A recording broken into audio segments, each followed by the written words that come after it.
Is religion to blame for the world's violence, or is it just an easy scapegoat? And in a world of advanced science and technology, do we even need religion anymore? In this UpFront special, we'll debate faith, reason, Islam and science with physicist and atheist Lawrence Krauss and Reza Aslan, author of the new book, God, A Human History.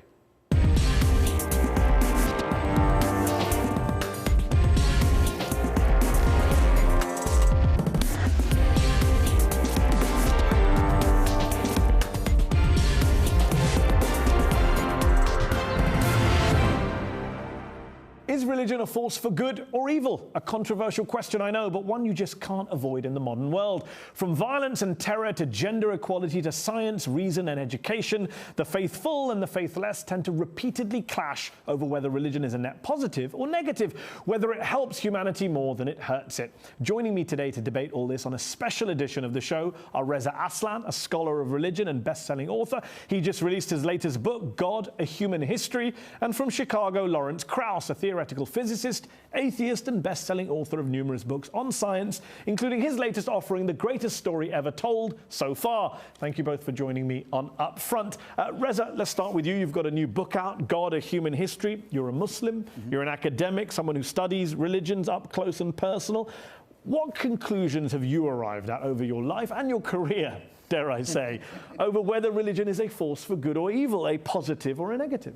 It's both. I mean, religion is both a force of good and evil because religion is a man-made institution and human beings are both good and evil. And so I don't know why it would come as a surprise to learn that the religious institutions that we create can also be responsible for profound acts of good and compassion and positivity, and for equally profound acts of violence and bigotry and hatred. But you're a believer.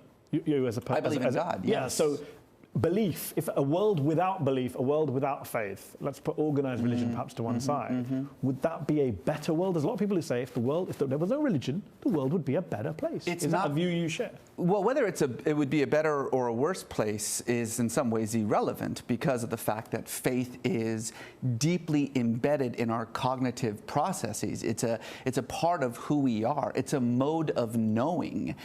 It's an emotion. It's an emotion like any other emotion. It's not rational, it's experiential. To say that we could simply remove faith from society, I think, is to misunderstand what faith actually is. Lawrence Krauss, you're an outspoken writer on this issue. You're an atheist yourself. Not all atheists have a negative view of religion, but the new atheists, and some would put you in that camp, are often seen as anti-faith, hostile to faith. Do you believe that a world without religion would be a better place? Well, first of all, let me say, I hate this term new atheists. I don't know what it is. Atheists have been not believing for as long as atheists have not been believing. So this new and old thing is just some acronym that makes no sense. But look, I think the world would be better if we accepted reality for what it is. I have to say that I don't disagree with most of what Reza said. The religion is a man-made institution. But what I disagree with was when he said we impose upon the divine. He's assuming there's a divine, but it's a man-made institution. The other thing that I guess I might disagree with is that when he said it's a way of knowing, it's not a way of knowing. The only way of knowing is to test the world, and the scientific method is the way to learn about the world. Revelation has never revealed anything true about the world. But whether religion, if we look at the history of things, he's absolutely right. Religion has done good things, religion has done bad things. One of my favorite lines comes from a colleague of mine, a physicist, Steven Weinberg, a Nobel Prize-winning physicist, who said there are good people and there are bad people. Good people do good things, bad people do bad things. When good people do bad things, it's religion. Is there a sense that in 2017, with all the science, you're a scientist, with all the science, technology, education we have now, is it your contention that we have or should have outgrown religion? Well, I was surprised by it. When I was a young person, I thought by now we would have outgrown religion because, let's face it, the evidence of science is that there's no evidence for anything, for any purpose to the universe, any divine inspiration. There's no evidence, and therefore that's not true. It is surprising. And if you look at the first world, at least, it is true that whatever the noise that's happening in Congress or the president or anything else, the number of people who define themselves as having a given religious faith has been decreasing monotonically over the last 30 or 40 years. And most people, and I think maybe Reza will agree with this, most people who define themselves as religious actually don't buy any of the doctrines of their, quote, religion. They just like to think of themselves as good people. In fact, my friend Richard Dawkins' foundation did a study of people who declared themselves as Christian in England after a census, and most of them said exactly that. Religion has usurped morality, and my big problem with religion, if I have one, is that, and I get letters every day from people who say, I feel like a bad person because I question the existence of God. And the people around me make me feel like a bad person because religion has usurped morality. And if you just say, look, I don't accept it, you're viewed as a bad person. And I think both Reza and I would agree that's not true. Certainly not true. In fact, poll after poll shows that the most moral community in the United States is atheists. But I do think that both Lawrence and I, being professors and academics, need to do something first and foremost before we can continue this conversation, and that is define our terms. Because first of all, we're not talking about religion, we're talking about faith, and those are two separate things. We can have a conversation about whether it's right for people to replace scientific fact with mythologies and legends. Of course it's not. But I do think that it's important to understand that that's not where the debate lies. The debate lies in something more fundamental with something that Lawrence said, and that's that science has proven that there is nothing beyond the material realm. Well, no, science hasn't I never that. said that. Science hasn't proven it. There's no evidence. There's no purpose, right. What science has shown is that we don't know whether there is any kind of purpose, but there hasn't been any evidence that there is purpose. But of course, that doesn't mean that and it isn't particularly useful. In fact, I'm not an anti-theist, and I think many, quote, new atheists are not atheists. What, if anything, I'm an apatheist because religion never comes into the question. The language we often hear in this debate is we hear about religious fundamentalists, bad, religious moderates, good. Well, maybe they're not good either. I'm just wondering, first of all, Reza, do you identify with either of those terms? And how would you unpack? Do you see a distinction between moderates and fundamentalists? We hear a lot about fundamentalism.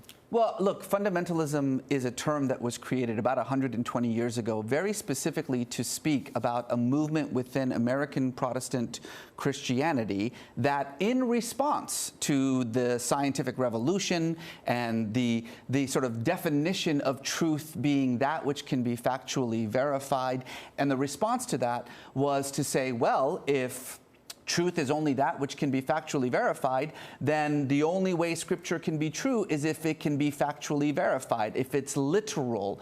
And so there we get the terms literalism, fundamentalism. Nowadays, when we use the term fundamentalism, what we mean is sort of ultra-conservative expressions of religiosity that is dependent upon a literalist reading of text. That actually, believe it or not, despite I think what most people assume, is a minority opinion about religion. Lawrence is absolutely right. Many, in fact, I would say the majority of religious people do not take their religious doctrines, completely to heart. And in fact, the Pew Forum of Religion and Public Life discovered that anywhere between 10 and 12% of self-described atheists in America actually believe in God. So this is an important point to keep in mind. Do we call the religious believers who are not literalists, do we call them moderates? Do you identify yourself as a moderate? No, I mean, words like moderate and literalists and fundamentalists unfortunately have lost a lot of meaning because of the way that they get thrown around as pejoratives, as value judgments. I'm a person of faith. I have an experiential understanding of the universe. What experience? That's what amazes me, because what you just said, it seems to me, is an oxymoron. Faith involves believing things for which there's no evidence, and then you tell me you have an experiential. Science is an experiential understanding of the universe. Faith is most certainly exactly the opposite, which is why most scientists aren't people. Well, let me just say, the point is that most scientists are atheists, and most atheists are atheists simply because God is irrelevant. God is redundant. I've been a scientist for 40 years. I've never heard the word mentioned in a scientific meeting. We don't need the idea to understand the universe. So maybe you can have faith in a divine purpose to the universe, but it doesn't help us understand anything about the way the universe actually works. So So I don't care about it. Lawrence, on that note, I mean, you mentioned science. Obviously, I think you're right. The surveys do show a majority of scientists are atheists, but that doesn't change the fact that a lot of prominent scientists are believers in God who have done a lot of great work in the fields of science. As I like to say, there's some scientists who are Republicans. People aren't always rational. Okay. But here's my question on that note about the religious folks, because I mentioned fundamentalism. Is your problem as an atheist with the religious fundamentalists who kind of Reza outlined, who he says are a minority, or is it with all religious folks? Because a lot of prominent atheists have come out and said that moderates are worse than fundamentalists because they act as apologists for the fundamentalists. They act as cover for the fundamentalists. What's your position? I don't like labels either, as well as Reza. I think the point is, my problem with religion is I generally think that fundamentalism or not, that religious institutions have not only usurped the notion of morality, but on the whole, promulgate ideas that are not useful and often harmful for people, and take many people, many people who simply want to ask questions about the universe and make them feel bad, and moreover elevate certain ideas as sacred and without question. And there should be nothing sacred in a democratic society. True. Everything should be subject to question and ridicule, from religion to sex to politics. And science. Okay. And what I would say, just to... And science, but that's what science is based on. We all question each other. We don't wear robes and agree to... You didn't quite answer my question, which is, when I say to you kind of religious folks in general, religious people in general, do you see them as less culpable for the kind of sins or crimes that you ascribe to religion? Or do you see them as just as bad as everyone else, as the quote-unquote fundamentalists, literalists, extremists, whatever word you want to give? I'm just trying to nail down what you think of religious people as a whole. The point is, you think I'm complaining about people. I'm not complaining about people. I'm complaining about ideas. There's a very different thing. I get that. There are wonderful religious people. There are crappy religious people. My question about people... Oh, look, you can't generalize. Okay. I don't think you can generalize. Individuals act in a certain way, and as I say, we all believe 10 impossible things before breakfast just to get you believe you love your wife, or you love your job, or you love coming on this program, or whatever it is. I'm sure you both have that.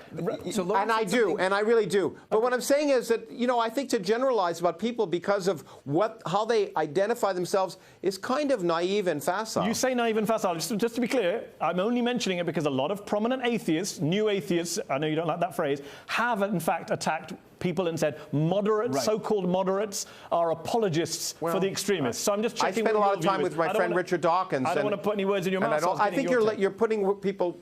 I think you're putting words in people's mouths. I know my friend Richard Dawkins takes. No. Your friend Richard Dawkins. Sorry, Lawrence. Richard Dawkins said, and I quote, in 2014, I know there is a sense in which the moderate, nice religious people, nice Christians, nice Muslims, make the world safe for extremists. Is that your view? There is a sense in which it's true. There's a sense in which it's not true, too. But there's a sense by accepting this nonsense, this doctrinal nonsense, and by refusing to say, look, I have faith, but you know what? When someone blew a horn, the earth didn't stop. There wasn't a virgin birth. All of these things. In our society, we accept this nonsense and we agree not to talk about it as if it's nonsense. And doing that, I do think, makes the world more safe for fundamentalists. That is a coherent position. If you believe it's nonsense, then of course anyone who believes in that nonsense is culpable for it. That's right. But once again, I think, and actually Lawrence did a very good job there of differentiating between faith and religion. In fact, he said we believe 10 ridiculous things before breakfast. One of them being is I love my wife. That's a perfect example of what I'm talking about. Faith is the same exact emotion. I happen to love my wife in case she's watching. Everything's fine. We all love our wives. Everything's fine, honey. Yeah. I'm going to bring it back to the subject. I'm going to bring up a subject and ask you first of all, Reza, on the subject of fundamentalism. Mm-hmm. The religion these days most associated with fundamentalism is Islam, rightly or wrongly, in terms of what's going on in the Middle East, in terms of terrorist attacks, in terms of issues of gender, etc., etc.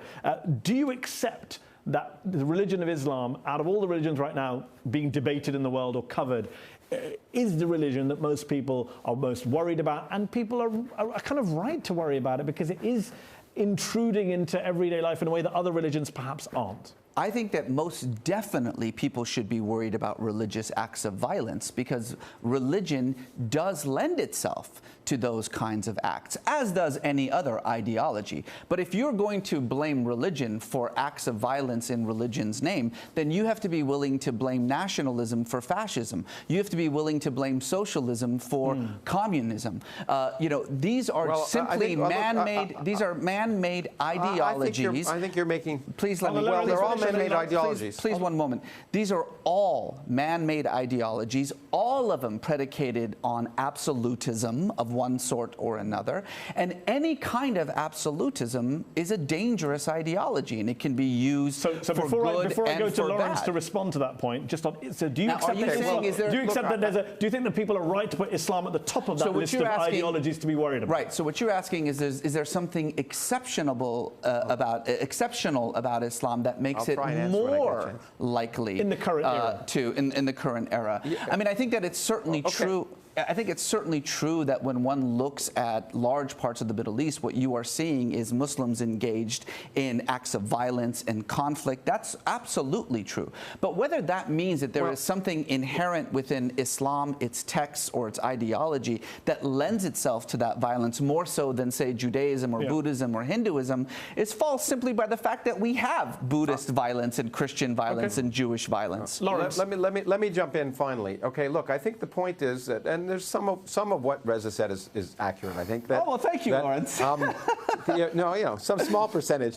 The point is that there's lots of religious violence, and I don't think, and I am not. I don't define myself as a theologian, although I've read all the scriptures of both books. I think the Old Testament is full of violence and just as miserable as the Quran is. I think I said in this program before, they're all equally violent and miserable if you actually read the scriptures. They're not guides for good living.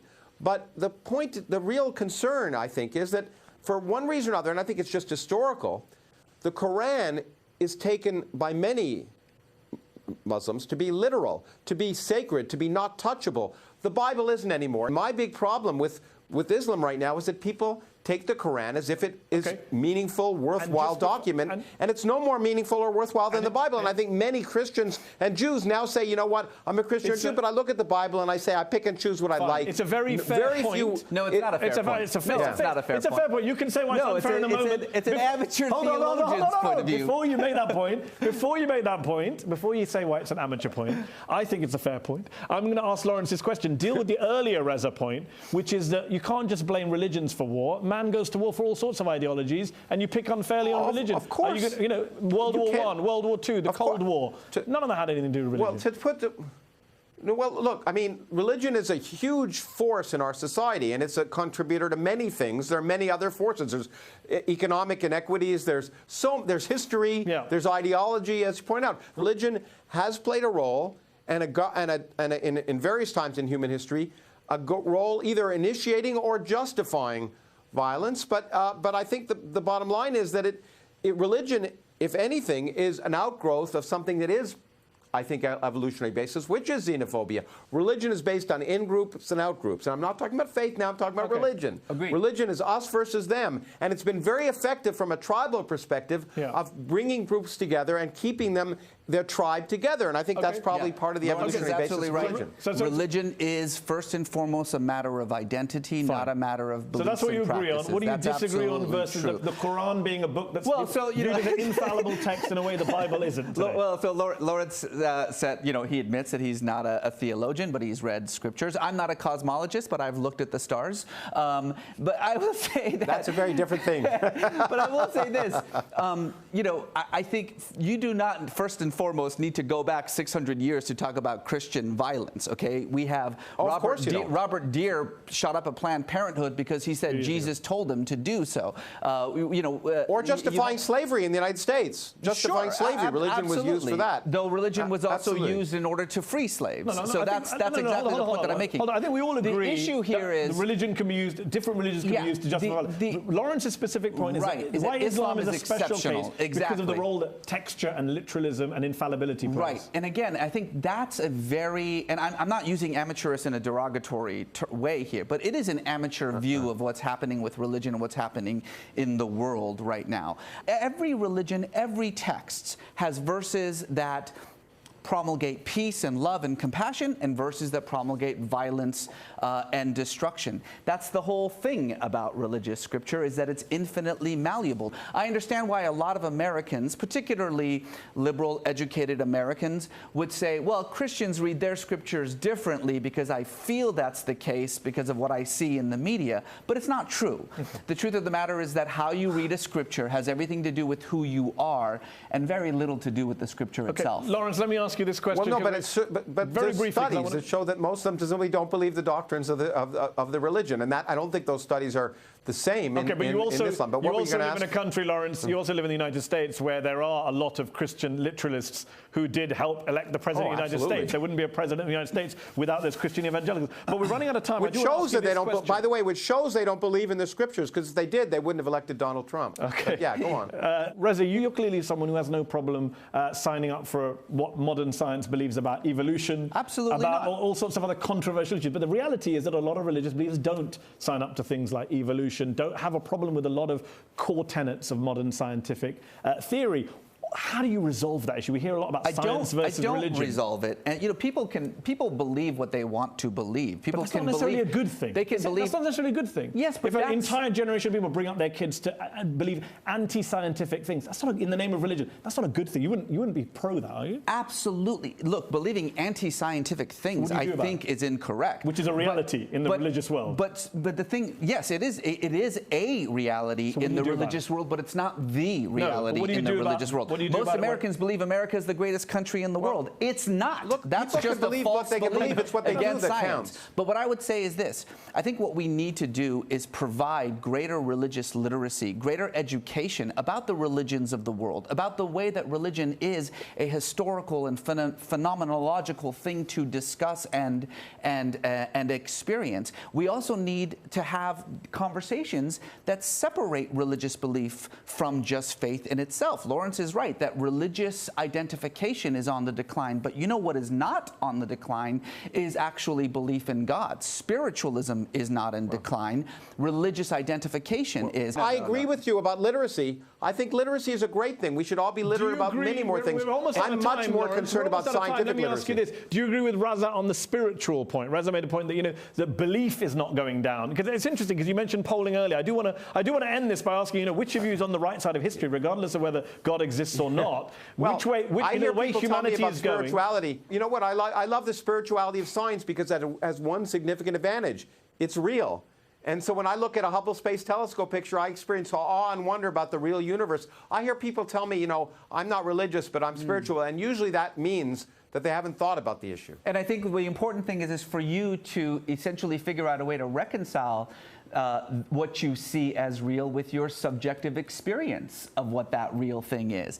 And so again, what we are talking about, I love being wrong. That's why I'm a scientist. No, but I love being the universe proving me wrong. Hold on, as an atheist, you never said I don't know whether there is a God or not. You said there is no God because there's no evidence for it. An atheist says, I said there's no evidence. Yes, an agnostic says there's no evidence. An agnostic says I don't know. I don't want to end the show on what's an atheist or agnostic. I do want to end the show by asking you to look in your crystal balls. I can't claim there isn't divine purpose to. Well, I've never claimed that I can say there's not divine purpose. Fair enough. Let me ask you both to look in your crystal balls and say this. 10, 20, 30 years from now, are we going to have fewer believers in the world? Do we think belief is on a downward trajectory? Do we think religion is, quote unquote, dying out? Are we outgrowing it or not? No, we're not outgrowing faith. We're not outgrowing belief. Because here's the thing, is I think a lot of people, and perhaps Lawrence is one of them, seems to believe that science can replace faith. That if we can prove certain things, then people will stop believing in them. But the fact of the matter is that religion has always been